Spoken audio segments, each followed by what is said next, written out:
انبياء الهضاع المطيري، شاكرين ومقدرين لك استضافتنا في مسيار كثيب. والله يكثر خيرك ويجود عليك. مرحبا بك.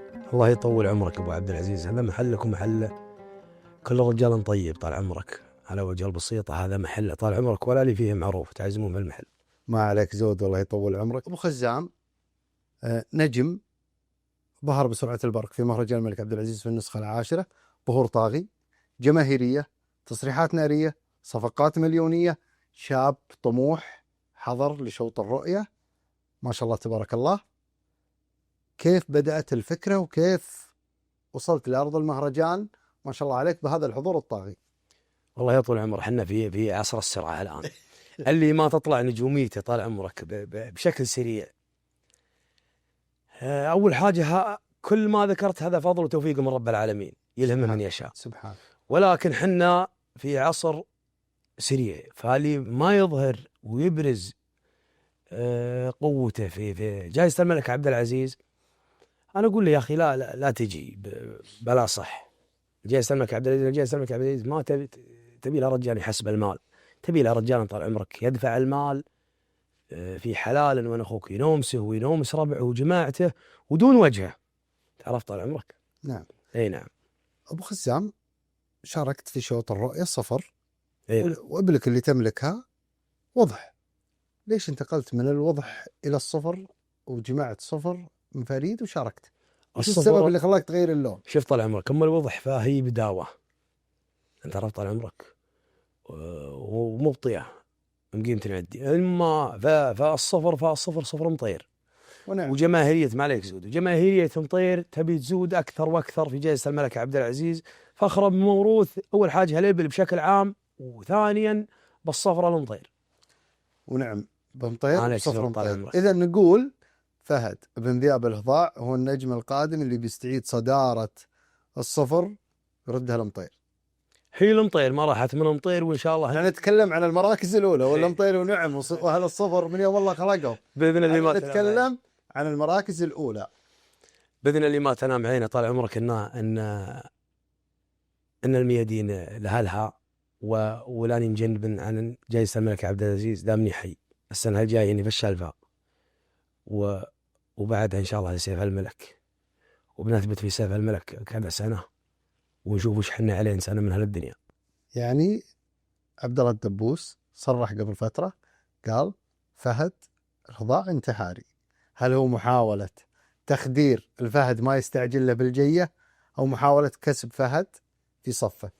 شوف عبد الله الدبوس ونعم يستاهل، أنت عرفت، ولكن كلامه وتصريحه هذا دافع لي وتشجيع. بالعكس أنا شاركت أحد الفرديات اللي أنا دخلت بها مصدرها من الدبوس، من ندر الصفر. نعم طال عمرك، أنا شاريها من الدبوس. فأول حاجة مدح الرجال بيض الله وجهه جمل الله حاله. الشيء الثاني طال عمرك الرجال يعبر عن مشاعره مثل أي شخص طال عمرك يعبر عن مشاعره تجاهي، سواء في الإعلام أو خارج الإعلام، ولا نستغرب الكلام هذا طال عمرك من رجال طيب. والله أبو دبوس كفو، وزملائها أهل الصفر كلهم والله كفو. ومثل ما قلنا ودائما نقولها، المنافسة منافسة حلال، والرياجيل رؤوسهم طيبة. وحتى لو يتنافسون ولو يصرحون ولو يصير فمردهم لبعضهم وبتلقاهم مع بعضهم، هذه ما في شك. وهذا ديد جميع مالك إبل عندنا في المملكة العربية السعودية وفي الخليج العربي بشكل عام. صادق طال عمرك. المشاركة طال عمرك في جائزة الملك عبد العزيز وتنافس شريف، والعكس يمكن بعد المزاين طال عمرك تلقى محلهم واحد وعلى صحن واحد وهم في المزاين يا فهد محلهم واحد ترى. اي بالله. فهد واضح ما شاء الله تبارك الله، حماسك وعاصب راسك دون صفر مطير، هذه ما شاء الله تبارك الله. وانا احيي فيك روح الحماس. والله يا فهد من اول ما شفت ظهورك في وسائل التواصل الاجتماعي قلت هذا نجم قادم. الحمد لله. حصل منافسة بين مطير وعبد الله الدبوس اللي هو زعل الديحاني. نعم. شفنا أحمد بن قعيد، نشمي الضويفري، عدد من الملاك نزلوا مع زعل في يوم المعركة، والدبوس مع ربعه اللي كانوا معه بن جخدب والشرع. وين فهد وين كان موقفه من هذه المعركة؟ حلالي طال عمرك ما يخدم ابن عمنا زعل. حلالي مفاريد وزال يتكلم في سيف الملك ولا يخدمه حتى يمكن لو ب1%. فهد انت تقول حلالك العام مفاريد، اي نعم. وانت توعد في الشلفة الزمان الجاي، وصرحت بالشيء ذا قبل. اي نعم صحيح. من متى بتبدأ تجهز للشلفة يا فهد؟ ان الله يشاء عقب رمضان. على نبى تريح منه الى رمضان وعقبها ان شاء الله. وهذا وعد البدو الاول، يقول له شربنا الماء من رمضان. الله الله. بعد رمضان ان شاء الله بتبدا في باذن الله ما تنام عيني ان شاء الله. بعد رمضان احنا بادين في تجهيز حلالنا للشلفه. تدعي منافس باسمه؟ لا بالله، انا جاي الشلفه ولي العهد، جاي للمركز الاول، واللي بيجي مرحبا به. هذا شوط مفتوح لي والغيري، ما هو لي انا ولا جاني ادور وين اخوك. بالعكس ودنا بروح التنافس، ودنا نحييها، ولكن شخص معين لا، ودنا نحيي حتى نروح التنافس مع اخواننا العتبان صراحه. كنت جايك في الموضوع، انت استعجلت. لا ما خلينا بنقفل.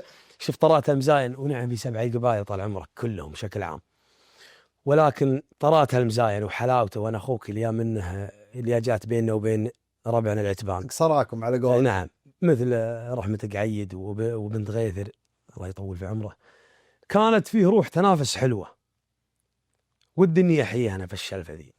ترى يوم اني خصيت قصرانا العتبان، ترى الطيب ما ينادي الا طيب. لو ابى اقول لك، والفارس من اول ما ينادي الا فارس. يا سلام. ما عمرك وانا اخوك ارجع يمكن في السواليف ما فيه وانا اخوك فارس دور الهردي وقال انا ابغاك، بالعكس الفراس تنادي بعضها.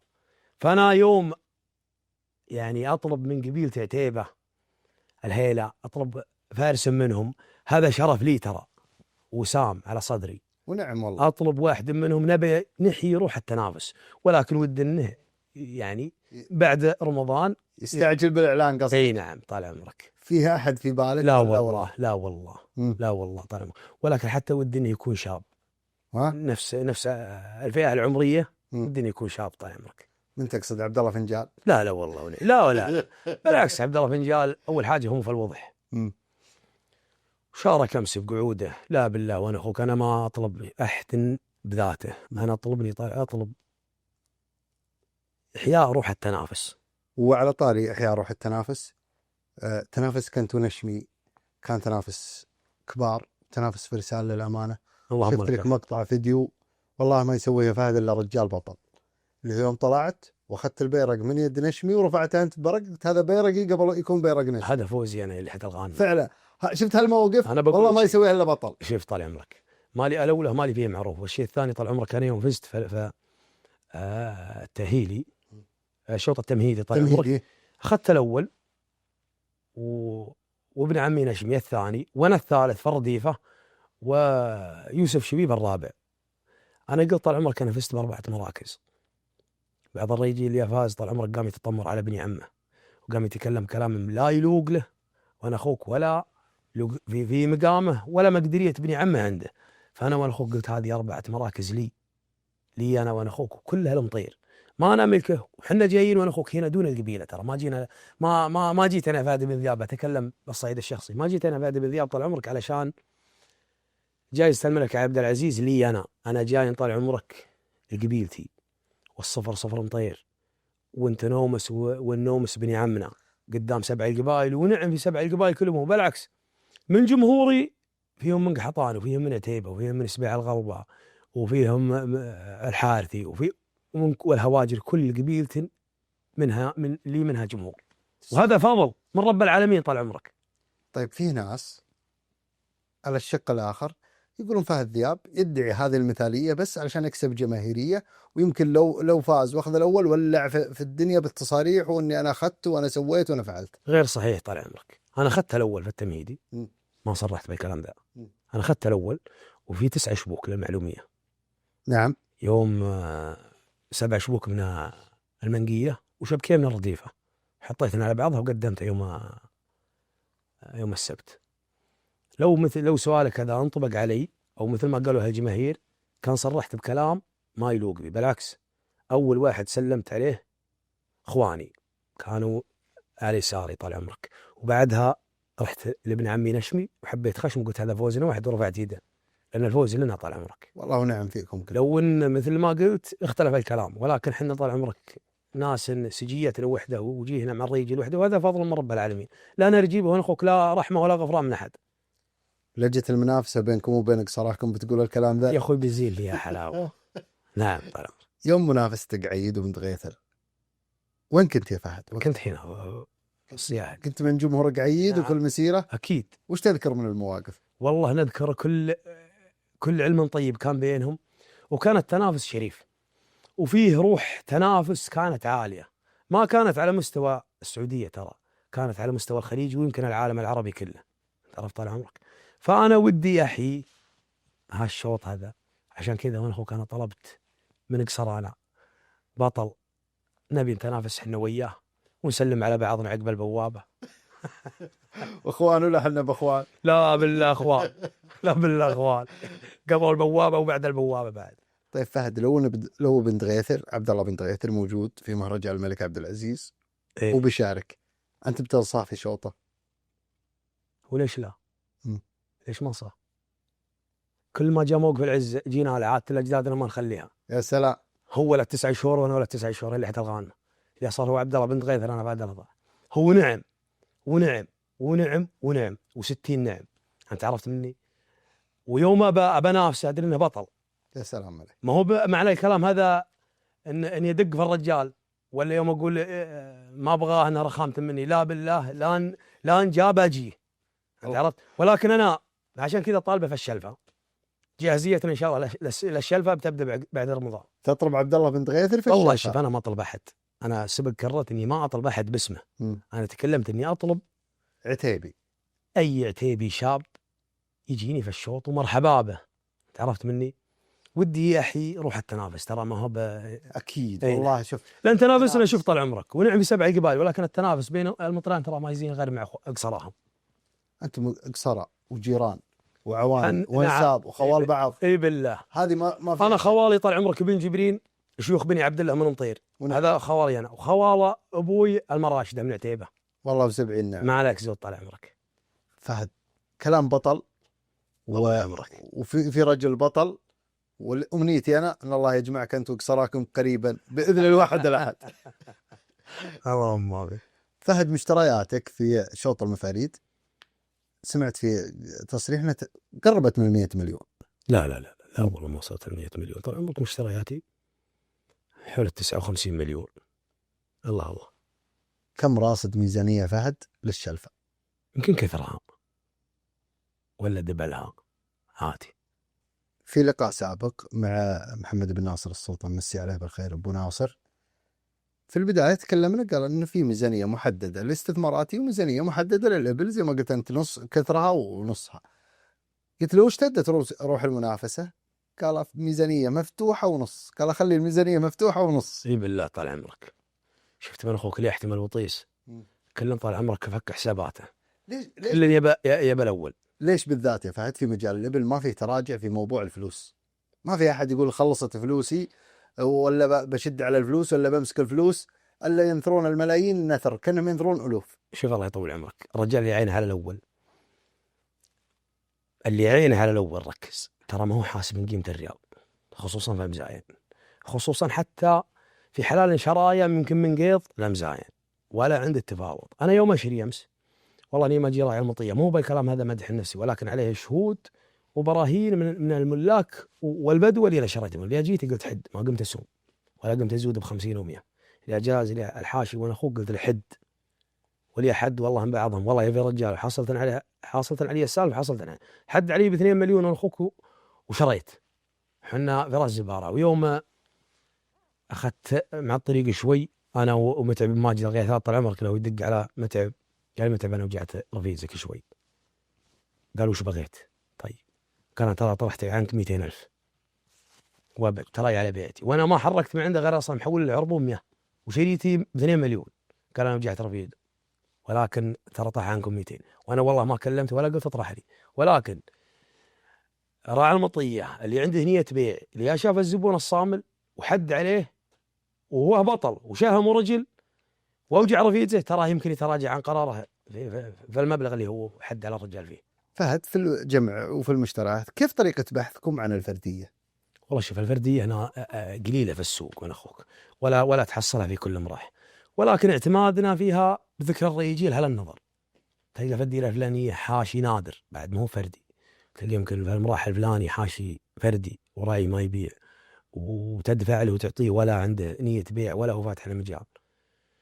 اما بالنسبه طال عمرك الاسواق ظني ما تجيب لها فرديات نهائيا.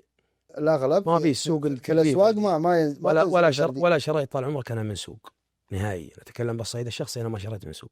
انت مشترياتك كلها من عند كل هلا امزايانات ظني ما شروا من سوق. الحلال النادر والفردي يجلس وانا في مراحه وسطت وراتب دقيقه. اي نعم، لان يجيه الزبون الصامل ويشري. اي نعم طال عمرك. فهد انت في شوط الرؤيه جمعت 41 مفروده. اي نعم تمام. في شوط الشلفه السنه القادمه كم بيروح معك من المفاريد ذي لشوط الشلفه؟ وش بتعزز؟ والله طال عمرك التعزيزات ان شاء الله بنشتغلها بعد رمضان. اما وش بيبقى معي فنشوف الحاشيه اليزكي ندخله في المنقيه، ويمكن اخليها منقيه ورديفه بعد مثل الرويه. ما شاء الله تبارك الله. عادي. يوم تقولون نشوف الحاشيه اللي يزكي، هنا انتم شريتوا مفاريد ما شاء الله تبارك الله 41، دخلت منها ب 22 صح ولا؟ يلا الله. انت شاري 41 مفروده على امل انه يزكي ولا كلها خلاص ثابته انها بتزكي؟ شوف طال عمرك، المفروض ان اخوك مثل الثلجه زين، يتغير في كل يوم. يمكن تشريه، انا اتكلم عني يعني، يمكن اشتري طال عمرك من راعيه من اول شراياي قبل شهر ونص، بعض شراياي من شهر ونص تغير، شريته طيب زين وفردي بعد، ولا دخلت امس. في فرديات شريتها اول شراياي ما دخلت امس معي، تغير الحاش، وهذا كل بدوي بعرف النقطه هذه. فتعزيزاتي من بعد رمضان نبي نشري حلال جاهز لمزاين. الله. طيب بتفتح باب البيع في المفاريد ذي ولا قانيها ما معك فيها بيع؟ لا بالله طال عمرك بيع. ما لك نية بيع؟ ما عندي نية بيع طال عمرك. وصلك اسوام؟ اي نعم وصلتني اسوام ليلة التمهيدي يوم كان حلالي في النادي. سمعت التصريح اللي اعطاك 79 مليون اثنينهم و72 مليون ورديت لا يدخل على ابن عمك، تقصد من نشمي؟ اي بالله. كان فيها احد يفاوضك؟ ب 72 مليون طال عمرك على اني ادخل على نشمي، وحلالي ال11 كان موجود في النادي ليلة التمهيدي. اي نعم. 72 والله مبلغ يا فهد. والله طال عمرك مبلغا لو بحطه في مخباي ما وقى وجهي، تعرف طال عمرك. وهذه صفر مطير قدمتها المطير، مالي حكم في بيعها الحين. الحلال اللي يجي الصاهد من اخوك ما عاد عليه بيع مره. انا جاي المزاين، ماني جاي من اخوك، هنيه ببيع وبشري. طيب لو كان خلينا نتكلم باكثر واقعيه، لو كان مشارك غير نشمي، مشارك مثلا شلوي اللي ينافسك، ايه وقتها بتبيع ولا بتقول لا؟ دامني قدمت المطير ما عاد فيه بيع. ولا باقي على الاولى كانت عندي حاجزين، الحاجز الاول وانا اخوك ان مشارك ابن عمي، والشيء الثاني طال عمرك ولا هم اني انا جيت باسم مطير، تقدمت باسم مطير ما تقدمت باسم فهد دياب. لو اني متقدم باسم فهد دياب طال عمرك شريت ولا حطيت حفل ولا حطيت مقر ولا حطيت ضيافه البني عمي، جيت باسمي طال عمرك ورزحت لي في بيت شعر عمودين في طرف الخبه، وسرحت ما حد درى عني، ما معي الا موترين ولا ثلاثه، لا اللي تلقى عنه هذه صفر مطير وهذا مقر مطير ومقل كل رجال طيب. المستقبل مثل للصفر بشكل عام يا فهد وين تشوفه رايح؟ والله مستقبل الصفرة ناجح وجمهورها قوي، ما هضم حق باقي الالوان، ولكن الصفرة لها جمهور نخبوي الحال. اي نعم. وش سبب تعلق مطير في الصفرة؟ هم اهلها ما هم تعلق، هم ما تعلقوا، هم اهلها وطلعت من عندهم ما تعلقوا مطير. يعني مطير من دونهم قدام. يعني نتكلم عن السلالات وعن اساس سلالة الصفرة من عندهم مطير. اي بالله. صار فيه اختلافات يا فهد على الموضوع هذا، يوم تقول الصفر واهلها مطير والله وسبعين نعم، بس اساسها من عند مطير يوم تقول. اي نعم. صح ولا لا؟ اي.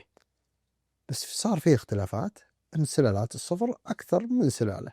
اي نعم. قد سمعنا الكلام ده، وخلاف على سلاله عبدان وسلاله عبدان وسلاله عبدان. شوف اللي حتلغى عنه.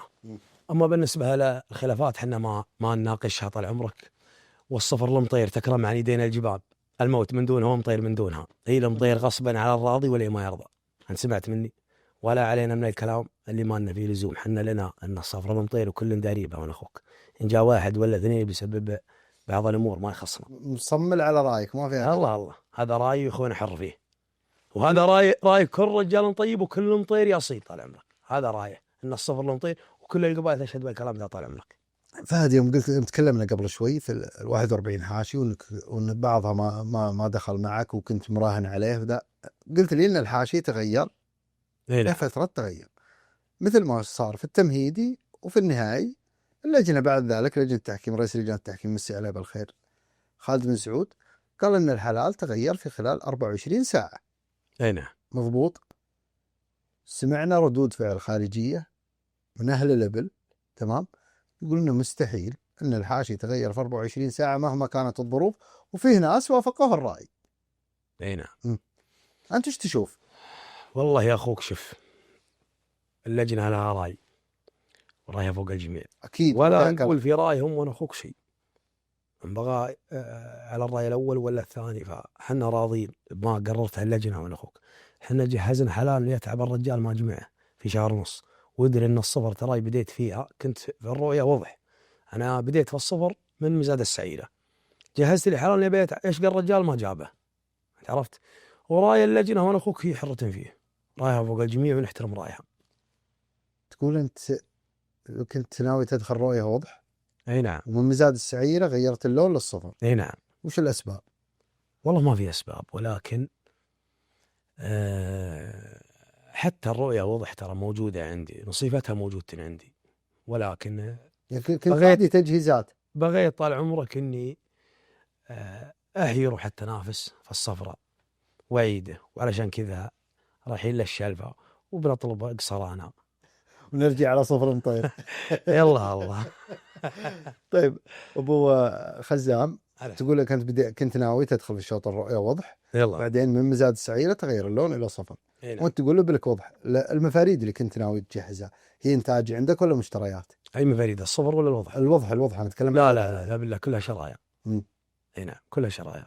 يعني ممكن السنة القادمة نشوف فهد مشارك في أكثر من لون؟ يمكن، كل شيء جائز، ولكن الصفر مستحيل نغيرها فمشاركات. أنت الوضح إن بغيت أغيرها وإن بغيت أدخل وإن بغيت أبيع لي حرية حلالي وأنا حر فيه صراحة. أما الصفراء نوعا ما محرم عنها البيع. الصفراء هذه صفر مطير ما فيها كلام. الصفر المطير تكرم عن يدين الجبال، الموت من دونها ومطير من دونها. ونعم الله ينعم فيك وفي مطير. إذن فهد يقول الصفر ما هي بحلالي، هذا حلال مطير والمطير، والوضح حلالي وأنا بستخير فيه وبستشير فيه يمكن أدخل يمكن ما أدخل. شوف ياك حيلان، دام إني نويت أنا بيكون لي تصريح طال عمرك بعد رمضان.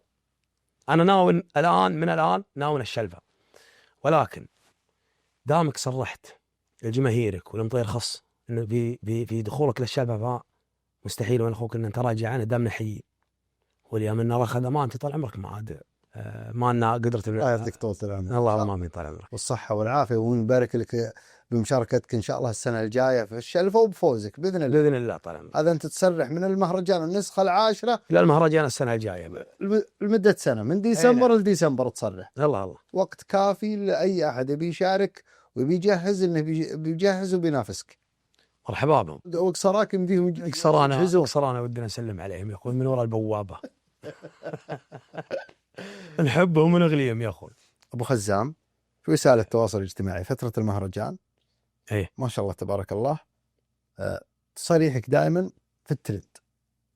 فضل وتوفيق من رب العالمين. التصاريح هذه هي مرتبة مسبقا ولا على سجية؟ والله على سجيتها مثلك طال عمرك. أبو خزام في فترة تأسيس المنقية وجمع الفرديات للمشارك بشكل عام وش أصعب المواقف اللي تمر عليك؟ والله يا طول العمر أصعب المواقف إن بعض الأحيان تلقى لك فردية عند رجال غالية على قلبه ولا يبيعها مهما كان الثمن، ما يفتح باب المفاوضات مرة. هذا أصعب وتمر علينا كثير. نلقى فرديات عند ملاك ولا عند بدوي يمكن ما يبيعها لو تعطيها ملايين الدنيا كلها، ولكن اللهم لك الحمد نقنعهم ونحاول وواسطات لو انها بثمنها ما عندنا مشكلة. فهد قبل الختام وش توعد جمهورك فيه ومحبينك؟ والله نوعد جمهورنا بشكل عام طال عمرك بالمركز الأول في شلفة ولي العهد طال عمرك. أي نعم السنة الجاية، ولا عندنا تراجع عن القرار هذا نهائيا مهما كان الثمن والميزانية للشوط هذا، مروحين بها. فهد بن ذياب الهضاع، مرحبا، شاكرين ومقدرين لك وقتك الثمين. الله يطول عمرك. من أجمل اللقاءات. شكرا لروحك المرحة، الله يطول شكرا عمرك. لرحابة صدرك، وبإذن الله نتطلع لك مستقبل مشرق في عالم الإبل من الملاك اللي للأمانة، أو من الملاك الشباب، خلينا نقول الشباب اللي والله أننا نفخر فيهم في وطننا الغالي.